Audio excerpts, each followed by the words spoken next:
Oi, bem-vindo ao canal. Se você não me conhece, meu nome é Rebeca e o objetivo desse vídeo é te ajudar a conhecer mais um pouquinho sobre Deus e sobre sua palavra.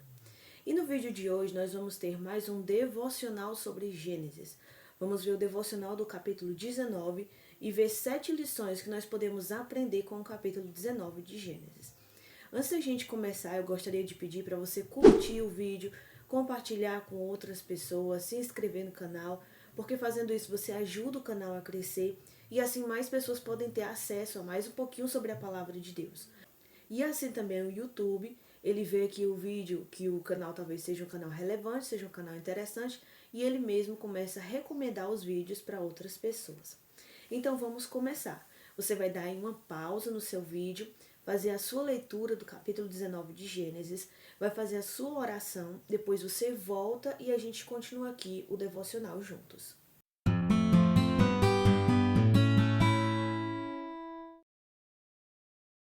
E a primeira lição que nós podemos aprender com o capítulo 19 é: o mal não fica impune. Tudo o que se planta, se colhe. Isso é o que tem lá em Gálatas 6, versículo 7. Tudo o que nós fizermos aqui na terra, nós vamos ter as consequências daquilo ali. Nós vamos colher as consequências daquilo ali. E Deus é justo. O julgamento de Deus, ele não é sem motivo.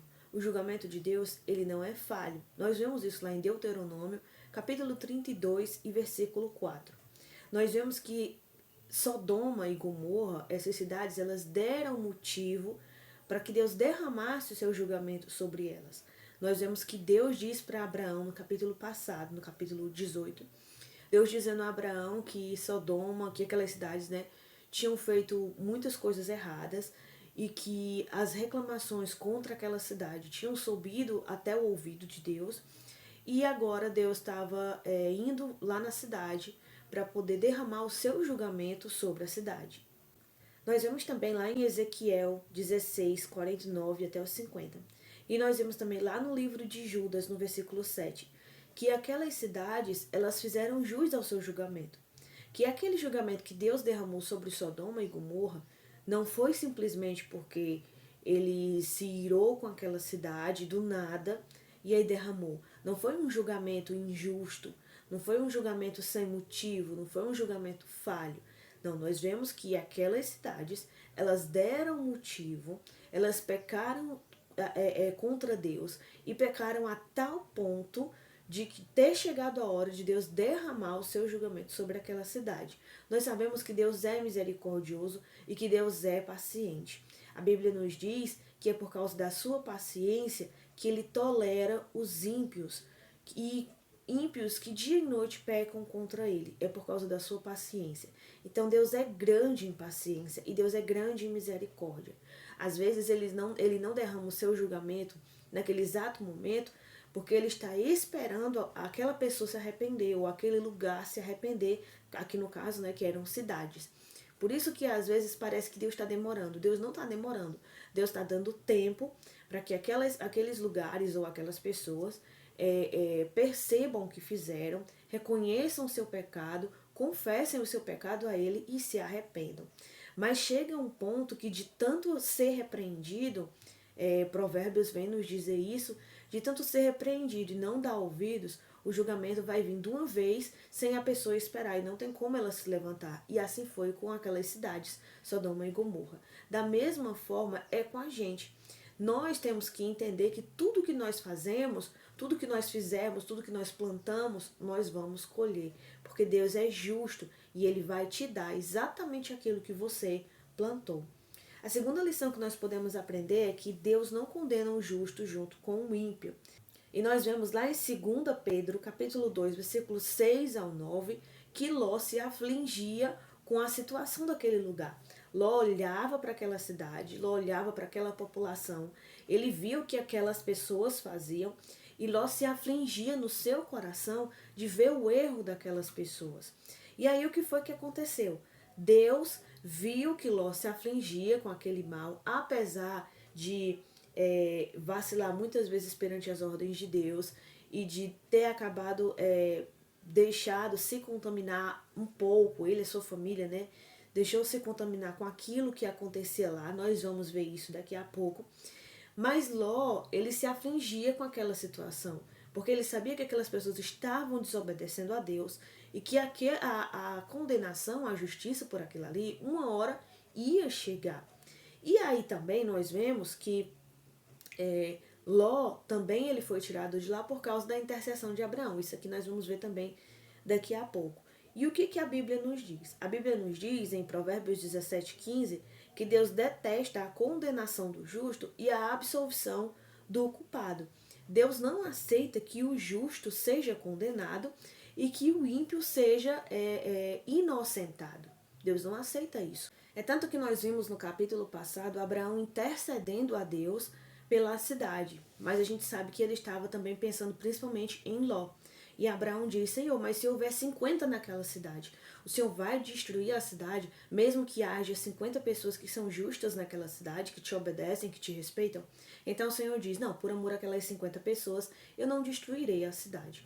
E aí Abraão diminui o número e diz: Senhor, mas se houverem apenas 45, o Senhor vai destruir a cidade, mesmo havendo 45 justos nela? E Deus diz: não, por amor aos 45, eu não destruirei a cidade. E aí Abraão vai e diminui o número para 30, depois ele diminui o número para 20, e por último ele diz: Senhor, mas se houver 10 justos naquela cidade, o Senhor vai destruir a cidade com aqueles 10 justos lá dentro? O Senhor não vai olhar para aqueles 10 justos?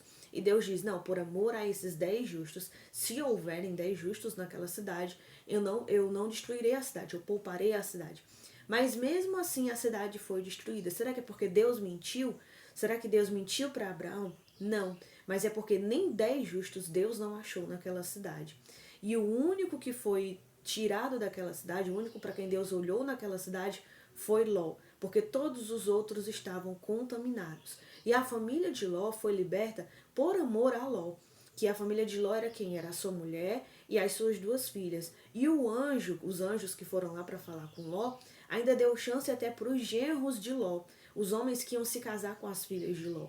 Mas aí quando Ló vai dizer para eles que eles precisam fugir da cidade porque o julgamento está chegando, eles riem de Ló e não dão crédito àquilo que ele está falando. Por isso que as únicas pessoas a saírem daquela cidade foi o próprio Ló, a esposa dele e as suas 2 filhas. Ou seja, apenas 4 pessoas. Mas na frente nós vimos também que nem a esposa de Ló não era justa, porque ela saiu da cidade, mas a cidade continuou dentro do coração dela. Então nós vemos que nem 10 justos Deus não achou dentro daquela cidade. E o que nós aprendemos com isso é que Deus não vai condenar os justos junto com os ímpios, e nem vai inocentar os ímpios junto com os justos. Nós vemos em Apocalipse 3, versículo 10, que haverá um livramento do povo de Deus no dia do julgamento dos maus no final dos tempos. Nós sabemos que no fim dos tempos vai haver um julgamento, e nesse julgamento Deus vai julgar as pessoas e vai colocar os justos de um lado, que é os inocentes, e os culpados do outro. E também nós sabemos que um dia vai vir um grande julgamento sobre a terra, sobre aquelas pessoas que desobedeceram a Deus, que não são os justos, são os ímpios, são aqueles que desrespeitaram o Senhor e a sua palavra. Mas mesmo assim, mesmo que venha um julgamento sobre a terra, para essas pessoas, Deus vai livrar os justos e não vai deixar os justos sofrerem o julgamento junto com os ímpios. Isso não é a grande tribulação, porque a grande tribulação, a Bíblia é muito clara em nos dizer que a igreja vai passar pela grande tribulação. Mas aqui se fala do julgamento dos maus, o dia do julgamento dos maus, que Deus vai derramar do céu o julgamento, a condenação sobre os maus. Nesse dia, Deus vai livrar os ímpios, os justos, para que eles não sofram junto com os ímpios, assim como ele fez lá no Egito e não deixou que o povo de Israel sofresse com as pragas junto com os egípcios. A terceira lição que nós podemos aprender aqui é que muitos livramentos são resultado da intercessão de alguém. Nós vemos lá no versículo 29. Quando Deus arrasou as cidades da planície, lembrou-se de Abraão e tirou Ló do meio da catástrofe que destruiu as cidades onde Ló vivia. Por que Deus foi lá para salvar Ló? Porque Deus se lembrou da intercessão de Abraão. Muitas vezes nós recebemos livramentos, nós recebemos alguma provisão de Deus, porque isso foi fruto de uma intercessão que alguém fez por nós. Eu mesma, eu hoje estou aqui porque eu também sou fruto de intercessão, por causa das orações da minha avó, por causa das orações de outras pessoas, do meu avô, de outras pessoas que oraram por mim para que eu estivesse aqui hoje. Então nós, muitas vezes, nós recebemos livramentos de Deus por causa da intercessão de outras pessoas. Isso nos mostra o quanto que a intercessão é importante. Os apóstolos, eles ensinavam para a igreja: orem uns pelos outros, intercedam a Deus uns pelos outros. O próprio Paulo vem nos mostrar muitas vezes em suas cartas a sua intercessão pelas igrejas. Ele mostra o tanto que ele orava a Deus pelas igrejas, orava pelo seu livramento, orava para que o amor de Deus entre os cristãos aumentasse, orava para que os cristãos aprendessem a amar e a cuidar uns dos outros. Então Paulo orava pelas igrejas. A Bíblia nos ensina que é importante que nós venhamos orar uns pelos outros, porque muitos livramentos que Deus dá a algumas pessoas é fruto da intercessão de outras pessoas. A quarta lição que nós podemos aprender aqui é: mesmo sendo um homem justo, Ló muitas vezes vacilou perante as ordens de Deus. Ele sofria com a conduta do povo, e isso é claro, a Bíblia nos deixa isso bem claro, lá em 2 Pedro, capítulo 2, o versículo 7 e o versículo 8. Ló sofria com a conduta do povo. Ele via o que o povo fazia lá das cidades de Sodoma e Gomorra, e Ló sofria, Ló se afligia com aquilo. Mas ele deixava a desejar quanto a procurar a viver a vontade de Deus. Por exemplo, quando ele se separou de Abraão, e Abraão diz a ele que ele pode escolher qual terra ser o lugar onde ele fosse morar, Ló, ele não pergunta para Deus qual é a vontade dele.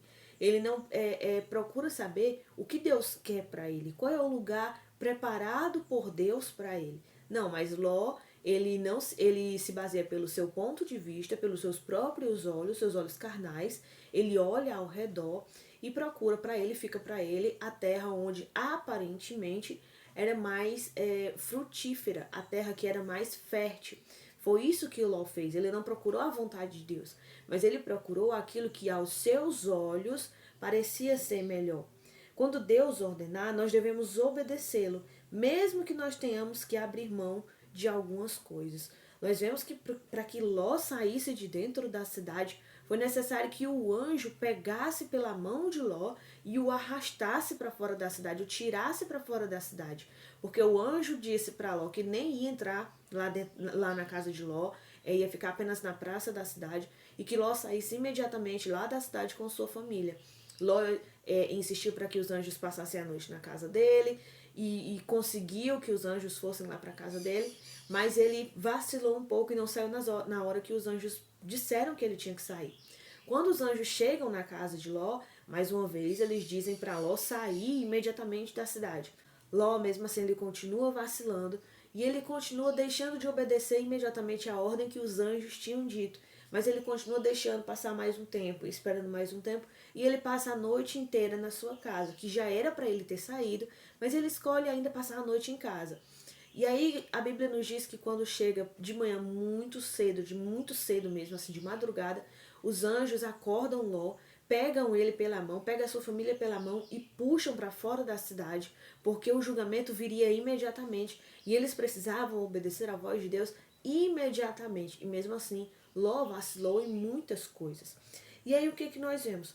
Mesmo que às vezes seja difícil para nós obedecermos à vontade de Deus, mesmo que às vezes nós tenhamos que abrir mão de certas coisas, como por exemplo, nós vimos que para a mulher de Ló foi muito difícil abrir mão da vida que ela tinha formado lá naquela cidade, foi muito difícil abrir mão daquilo que ela já tinha construído na cidade, da vida que ela já tinha construído lá, talvez de suas amizades, talvez do conforto que ela tinha lá, o estilo de vida que ela tinha. Para ela foi muito difícil abrir mão daquilo tudo. E aí quando ela saiu, ela se lembrou e sentiu falta daquilo que tinha na cidade. E aí acabou virando uma estátua de sal, acabou sendo destruída junto com a cidade. Então, mesmo que às vezes nós tenhamos que abrir mão de certas coisas, de certas pessoas, de certos... talvez você tenha que abrir mão de um determinado emprego, talvez você tenha que abrir mão de um determinado lugar onde você está, talvez você tenha que abrir mão de algum objeto seu, de algum costume que você tem, para obedecer à voz de Deus. Talvez você tenha que deixar alguém de lado para poder obedecer à voz de Deus, porque a Bíblia nos diz que nós temos que amar até mesmo mais a Deus do que todas as outras pessoas. Claro que abaixo de Deus vem a nossa família. Os nossos familiares são mais importantes do que qualquer uma outra coisa abaixo de Deus. Mas quando se trata de escolher entre Deus e os familiares, nós devemos escolher a Deus. Então muitas vezes você vai ter que abrir mão de estar com alguém que você gosta. Você vai ter que abrir mão de ouvir algum conselho de alguém que você gosta. Pode ser de um parente, de um familiar seu, para poder ouvir a voz de Deus. A quinta lição que nós podemos ver aqui é cuidado para não se contaminar com o mundo. Nós vemos que a mulher de Ló já havia se contaminado com o mundo e ela havia se contaminado com aquela cidade e sentiu falta da cidade. Por isso que ela olhou para trás. Ela sentiu falta e ficou com pena. Ela ficou triste pela cidade por a cidade estar recebendo aquele julgamento.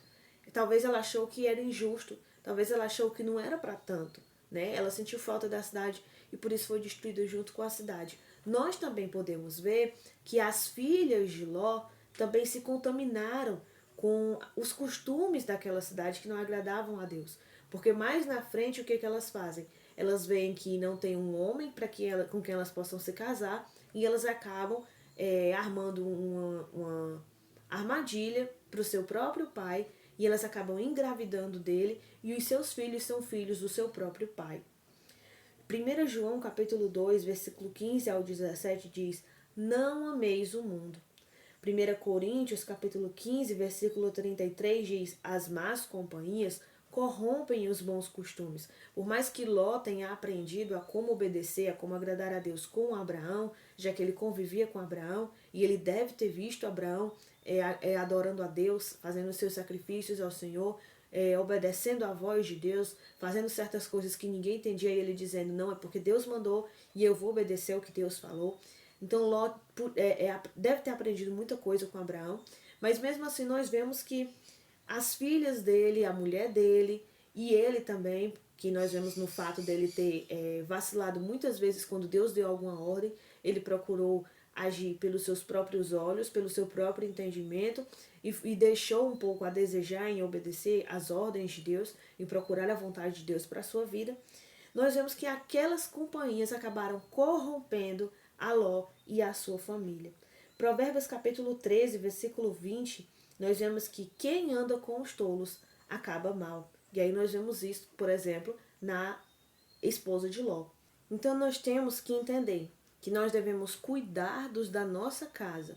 Porque se nós, como cristãos, nós não cuidarmos da nossa casa, o homem não cuidar da sua esposa, dos seus filhos, a mulher não cuidar dos seus filhos e também não estar junto com o homem ali para aconselhar, para ajudar, para poder estar ali com ele do seu lado, porque a gente sabe que ninguém consegue ter sucesso, consegue crescer sozinho. Nós precisamos uns dos outros, principalmente um casal. O homem, para ele poder ter êxito na sua vida, um homem casado, ele vai precisar da ajuda da sua esposa, de uma esposa que nem a Bíblia nos ensina, uma esposa virtuosa, como, por exemplo, a esposa lá de Provérbios. Então, o homem ele precisa de uma boa esposa do seu lado para que ele consiga ter sucesso no seu futuro. Assim como a esposa, ela precisa que o seu marido seja um bom marido para que ela possa também ter sucesso nas coisas que ela faz. Um homem, quando ele tem uma esposa que é não é uma esposa sábia, quando a sua esposa não é sábia, atrapalha muita coisa na vida daquele marido. E quando uma esposa tem um marido que não é sábio, também atrapalha muita coisa na vida daquela esposa. E, consequentemente, vai atrapalhar muita coisa na vida dos filhos daquele casal. Os filhos, nós somos como espelhos para eles, E eles vão olhar o comportamento dos pais e vão replicar aquilo ali. Portanto, nós temos que ter muito cuidado com aquilo que nós estamos ensinando para os nossos filhos. Não só de boca, né, com os ensinamentos que a gente ensina para eles, mas também com o nosso comportamento. Porque o nosso comportamento fala muito mais do que as nossas palavras. Se você quer conhecer uma pessoa verdadeiramente do jeito que ela é, veja o comportamento daquela pessoa, as atitudes delas, as escolhas dela, a forma como ela age. E aí sim você vai conhecer ela. Não pelas palavras, mas pelo comportamento. Porque o comportamento fala muito mais. Então nós temos que ter muito cuidado, tanto com nossas palavras, como com o nosso comportamento. Ter cuidado para ensinar os nossos filhos no caminho certo.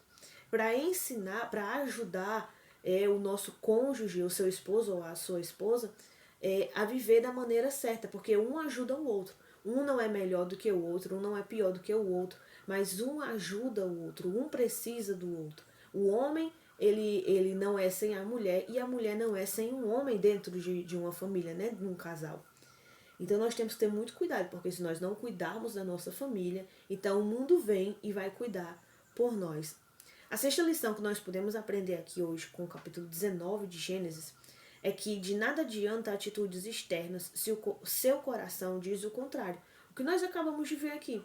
Se a sua palavra diz uma coisa, se com a boca você diz uma coisa, mas o seu coração tem outra coisa dentro dele, o seu comportamento vai ser diferente. Então, de que adiantou a mulher de Ló seguir aquilo que os anjos tinham dito, né? Seguir o seu esposo, sair da cidade, se a cidade continuava dentro do seu coração? De que adiantou ela sair do mundo se o mundo continuava dentro do coração dela? Não adiantou de nada. A mulher de Ló saiu de Sodoma, mas Sodoma não saiu do seu coração. E aí o que nós aprendemos com isso? Nós aprendemos que quando nós dizemos que adoramos a Deus, que servimos a Deus, o nosso comportamento tem que demonstrar aquilo que nós sentimos. Porque não adianta até mesmo comportamento superficial, né? Nós temos que olhar isso. Porque não adianta eu dizer que adoro a Deus, eu orar, as pessoas me ouvirem orando, me verem orando, eu ler a Bíblia, eu ir para os cultos, não faltar nenhuma oração, não faltar as vigílias. Não adianta fazer esse tipo de coisa, né? A mulher deixar de usar short calça e agora usar só saia comprida, e o homem deixar de usar bermuda e passar a usar só calça comprida. Não adianta esse tipo de coisa se dentro do seu coração ainda habita todo tipo de mal. Porque o que é que contamina o homem? O que é que Jesus nos diz que contamina lá em Mateus capítulo 15? O que contamina o homem é o que está dentro do seu coração. Porque as atitudes externas, elas passam. Um dia elas passam, elas acabam. Mas o seu coração é que vai mostrar se você verdadeiramente adora a Deus ou não.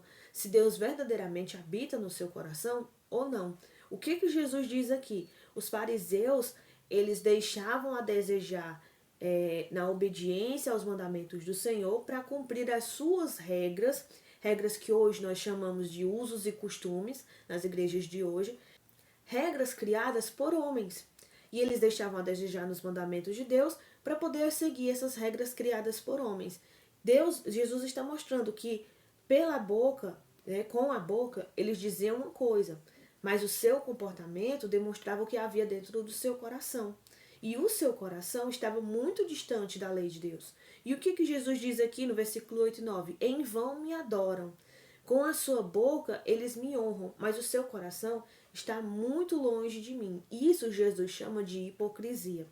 Não há nada encoberto diante de Deus. Hebreus 4, versículo 13. O seu comportamento externo, né, as suas palavras podem dizer uma coisa, mas Deus vê aquilo que há de verdade dentro do seu coração. Ele sabe de verdade qual é a sua intenção. O que você queria dizer com aquilo ali. E se é aquilo ali que você falou, se é aquilo ali que você fez, se aquilo ali é sincero ou não. Se aquilo ali é uma farsa ou não. E ainda Deus diz em 1 Samuel, capítulo 16, versículo 7, quando Samuel vai ungir o novo rei de Israel, que ia substituir Saul, e aí ele olha para os irmãos mais velhos de Davi, que eram os soldados, né? Eliabe, Abinadab e Samar, os 3 irmãos mais velhos de Davi, que eram soldados no exército do rei Saul, que inclusive foram para lutar também com os filisteus lá naquela guerra lá que apareceu Golias. E aí Samuel olha para esses homens e ele pensa na cabeça dele, olha, são homens altos, são homens fortes, a gente vê assim o jeito deles, Deus deve escolher esse daí para ser rei, né? Porque olha o jeito desse homem, olha como ele é grande, forte, né? Parece assim ser um homem firme, então deve ser esse daí. E o que Deus disse para Samuel? Samuel, eu não olho a aparência. Os homens olham a aparência, eu olho o coração. Então não me importa a aparência, não me importa o seu externo. Eu quero saber o que tem dentro do seu coração. É aquilo ali que vai valer para mim. E aí Deus diz para Samuel, Samuel, não se engane, viu? Porque eu não estou olhando a aparência, pare de olhar a aparência deles, porque eu vou olhar o coração. O rei que eu vou escolher vai ser um que de acordo com o meu coração, o segundo o meu coração. Um que o coração dele seja voltado para mim. Não só a aparência, não só atitudes externas, mas o coração seja voltado para mim. E a última lição que nós podemos aprender, a sétima lição, é cuidado para que em momentos desesperadores você não venha acabar se afastando da vontade de Deus. As filhas de Ló viram um momento desesperador em sua vida. Elas agora estavam sozinhas com o seu pai, não tinha mais ninguém, e elas estavam com medo, eles viviam com medo, né? Talvez com medo de acabar outros povos sendo destruídos também, conforme foi Sodoma e Gomorra. E aí o que elas veem? Elas estão sozinhas com seu pai e dizem, olha, não tem homem nenhum para que a gente possa se casar, e agora? Como é que a gente vai poder ter filhos para que o nome do nosso pai possa ir para frente e a geração do nosso pai, o nome dele não acabe aqui com ele? Porque o nosso pai não teve nenhum filho homem, só tem nós duas. Nós não temos marido, não tem nenhum homem aqui que a gente está vendo para a gente poder se casar para ter filho. Agora, como é que vai ser? E aí elas armam aquela armadilha para o pai delas, num dia uma, no outro dia foi a outra, e elas engravidam dele e acabam tendo filhos, né, que são filhos do seu próprio pai. E o que nós aprendemos com isso? Tiago capítulo 1, versículo 2 ao 4 diz, são momentos assim que provam a nossa fé. Então nós devemos ter cuidado de não deixar que esses momentos desesperadores venham tirar a nossa fé de Deus, venham atrapalhar a nossa confiança em Deus. Nós devemos confiar no Senhor, porque são exatamente esses momentos que vêm provar, vêm testar a nossa fé, a fim de que venha nos deixar maduros, de que venha nos amadurecer para que um dia nós possamos chegar à semelhança de Jesus Cristo, que essa é a vontade de Deus. A Bíblia nos diz que a vontade de Deus é que nós sejamos crentes maduros, semelhantes ao seu Filho Jesus. Então esse foi o nosso devocional de hoje. Eu espero que ele tenha abençoado você, tenha edificado sua vida. Se ele lhe abençoou, eu peço para você curtir o vídeo, compartilhar com outras pessoas, se inscrever no canal, porque aí você ajuda o canal a crescer, mais pessoas têm acesso a esse conteúdo. O próprio YouTube vê que o canal deve ser mesmo interessante, já que tem pessoas curtindo e compartilhando, e ele mesmo recomenda o vídeo para outras pessoas. Então esse foi o nosso vídeo de hoje e até a próxima.